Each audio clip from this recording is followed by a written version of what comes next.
तृतीयोध्याय।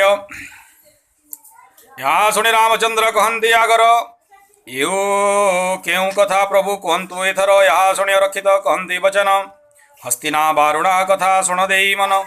पंच पांडव अटई हस्तिना जेपुर केला पड़िया अटई बारुणा नव नवर से कुरुवंश होइथिले जान।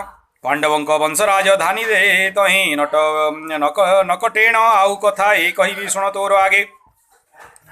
लाखबिंदा पड़िया थिव पश्चिमर भागे सेठारे द्रोणंक स्थान अछई प्रमाण। छतियार कथा आंबे करिबा बखाण शुण मन देई कथा सेजी तुई कर। धवलगिरी बोलिण जागा लक्ष्य कर। धड़ा घोड़ा कला घोड़ा मूर्तिर प्रमाण। घोड़ा चढ़ी दुई भाई करिबे जे रण साई। 7 दिन पुरी क्षेत्रे होइब एठारे। 7 दिन 7 राति संहार करिबे भीमसेनंक कुंड रही सेठारे। भीमसेनंकर गदा होइछि गुपतरे।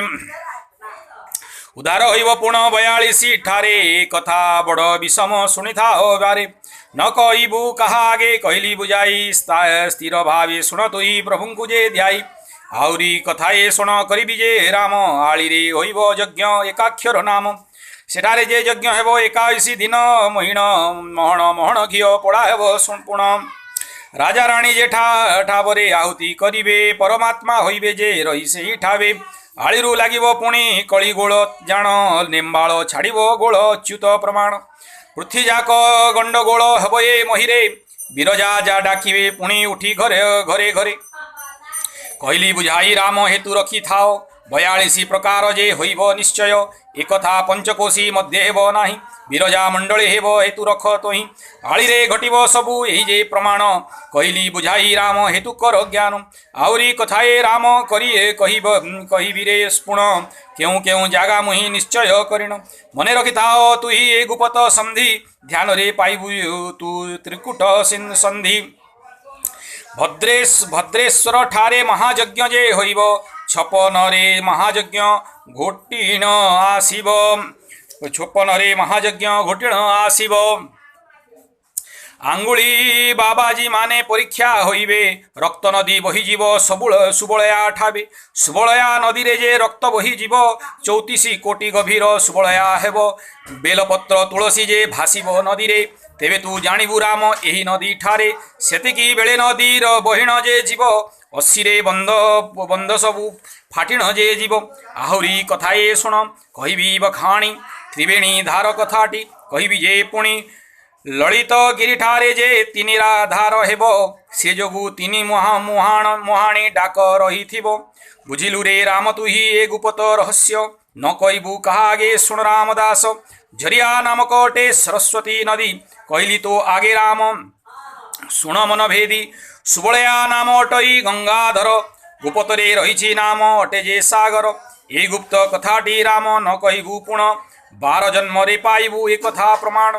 न कहिबु राम तोते प्रभुंकर राण। गुपत अटई एही गोपन पुराण।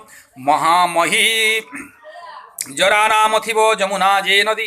कहली बुझाई राम लय रे दे भेदी। गोबरी जे क्षीर सिंधु नदीटी प्रमाण।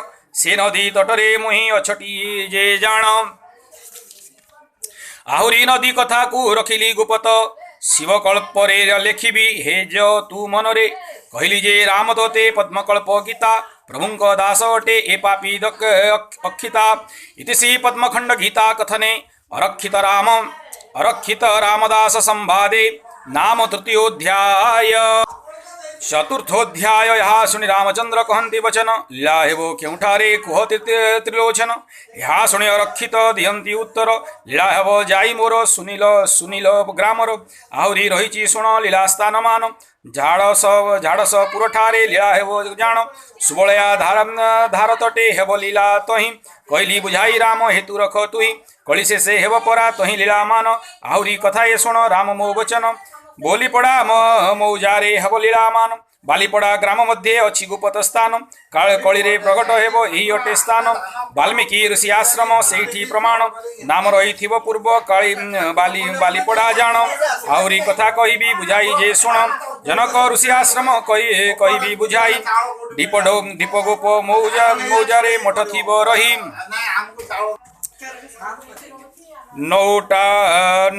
ନୌକା ଟାଣୁ ଜାଗାରେ ମଠ ଯେ କରିଣ ଯୋଗ ସାଧୁ ଥିବେ ତହିଁ ଗୁପ୍ତରେ ରହିଣ ଢିପ ଥିବ ଥିଲା କେଉଁ ଜାଗା ଅଟହି ପ୍ରମାଣ ନ କହିବୁ କାହା ଆଗେ ଗୋପନ ବିଧାନ ତାରଙ୍ଗ ଗାମରେ ଏଇ ଭିତିରେ କଥା ଜାଣ ସେଇ ଢିପରେ ରାଜା ଯେ ଆଶ୍ରମ କରିଣ ମଠ ନିର୍ମାଣ କରିଲେ ରହି କିଛି ଦିନ ସେଥିଯୋଗୁ କଜନ ଶୂନ୍ୟ ଥିବ ଏ ସ୍ଥାନ ଅଭିସମ୍ପଦ ଯେ ମୁନିମାନେ ହୋଇଥିବେ ଯେଠାରେ ରହିବୁ ତୁହିଁ ଜନନ ପାଇବେ ଏହା ଶୁଣି ରାମଚନ୍ଦ୍ର ପୁଛନ୍ତି ବଚନ କାହିଁକି ଅଭିସମ୍ପଦ ଶୁଣ ଦେଇ ମନ ଜନକଙ୍କୁ ଅଭିଶାପ ଅଗସ୍ତି ଯେ ଦେଲେ ଏହାର ଉତ୍ତର ଫେଡ଼ି କହିବ ଯେ ଭଲେ ଏହା ଶୁଣି ରକ୍ଷିତ କରନ୍ତି ଉତ୍ତର ଏ ଗୁପତ କଥା ରାମ ଶୁଣ ତୁ ମନର ମନା ଅଛି ଗୁରୁଙ୍କର ମୋତେ ଆରେ ରାମ କଳିରେ କରିବି ରାମ ଏ ପ୍ରଘଟ ମାନ ତେର ଜନ୍ମ ଦେବି ଯାଇ ସୁନିଲ ଗ୍ରାମରେ ଛଡ଼ ଜଣ ମିଳନ ଯେ ହୋଇବ ସେଠାରେ ଏହା ଶୁଣି ରାମଚନ୍ଦ୍ର ପୁଛନ୍ତି ଉତ୍ତର କହିବ ବୁଝାଇ କଥା ରାମକୁ ମୋହର ଏ କଥା ମାନ ଶୁଣି ଯେ ବଚନ କହନ୍ତି ସେଥିଯୋଗୁ ଦୀପ ପରେ ଜନନ ରହନ୍ତି ଜନକର ମଠ ଥିଲା ଯେ ଦୀପ ଉପରେ ସେଇ ଯୋଗୁ ଜନଶୂନ୍ୟ ହୋଇଛି ସେଠାରେ ସେ ଯୋଗୁ ନାମ ଯେ ତାର ଦୀପ ଗୋପସ୍ଥାନ ବହୁତ ଲୀଳା ହୋଇବ ସେଇଠାରେ ଶୁଣ ଗୋପପୁର ମଠ କରିଥିବ ଜନକ ମିଥିଳାରୁ ଆସି ପୁଣି ସେଠାରେ ରହି ଲୋକ ଆହୁରି କଥା ଏକ କହିବା ଯେ ପୁଣ ବିକ୍ରମାଦିତ୍ୟଙ୍କ ଗଡ଼ ଥିଲା ସେଠା ବେଣ ସାହାନ କରନ୍ତି ରାଜା ପୁଷ୍କରିଣୀ ତୀରେ ଦୀପିଦଣ୍ଡରେ ବସିଣ ସ୍ନାନ ଯେ କଲେ ସେ ସ୍ଥାନ ଅଟଇ ବଡ଼ ଭୟଙ୍କର ଶୁଣ କଳିରେ ଲାଗିବ ପୁଣି ବଡ଼ ମେଳା ଜାଣ ଏଇଠାରେ ରାମ ମୁହିଁ ହୋଇବି ଜନମ କହିବୁନି ଅଚ୍ୟୁତକୁ ଶୁଣା ହେ ରାମ ଏହା ଶୁଣି ରକ୍ଷିତ କହନ୍ତି ବଚନ ଆଉ ଚାଲି ନ ପାରିବି ଆହେ ରାମ ଶୁଣ ଏତିକି ହିଁ ପଦ୍ମକଳ୍ପ ଶୁଣିଥାଅ ବାବୁ ଆଉ ଚାଲି ନ ପାରିବି ତୀର୍ଥମାନ ସବୁ ସତ୍ୟଯୁଗ କଥା ତୋତେ କହିବି ବୁଝାଇ ଦ୍ୱାପର ଯୁଗରେ କଥାମାନ ହୋଇ ଦେଖାଇବି ମୁହିଁ ତୋତେ ଆ ଯୁଗର କଥା କହିଲି ଯେ ତୋତେ ଆଉ ନ ପାରିବି କହି ବେଳ ନାହିଁ ମତେ ଏହା ଶୁଣି ରାମଦାସ ଚରଣେ ପଡ଼ିଲେ ନ କହିଲେ କିଏ ପ୍ରଭୁ ଜାଣିବ ତା ଭାଲେ ମନ ବଢ଼ିବାର ପାଇଁ କହୁନାହିଁ ମତେ ଜାଣିପାରିଲୁ ମୁଁ ପ୍ରଭୁ ମାୟା କଲେ ଏଥେ କଦାପି ଛାଡ଼ିବି ନାହିଁ କହୁଛି ଏ ଦାସ ଡୋରରେ ବାନ୍ଧିବି ମୁହିଁ ଆଗେ ରାମଦାସ ଭକ୍ତି ଥିଲେ କେବେ ହେଲେ ଯିବ ନାହିଁ ଆଉ ମାଡ଼ ଗାଳି ଖାଇଣ ଯେ ଦେଖା ଦେବ ତୁହିଁ କିପରି ଯିବ ଏ ଯାଅ ଦେଖିବା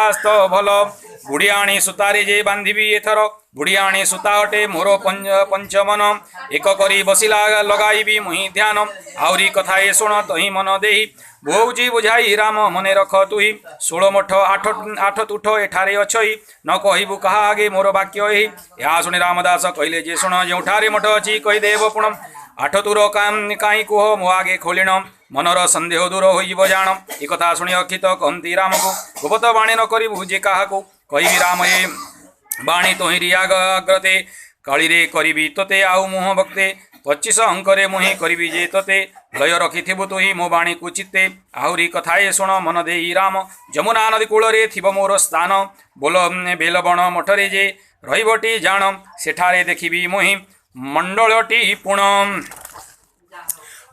ଅଣାକ୍ଷର ଯୋଗ ମୁହିଁ ସାଧିବି ସେଠାରେ ପଦ୍ମକଳ୍ପେ କହେ ଅରକ୍ଷିତ ଯେ ପାମରେ ଇତିଶ୍ରୀରେ ଅଳ୍ପ ପଦ୍ମକଳ୍ପ ଗୀତା କଥନେ आरक्षित रामदास संवादे नाम चतुर्थोऽध्याय।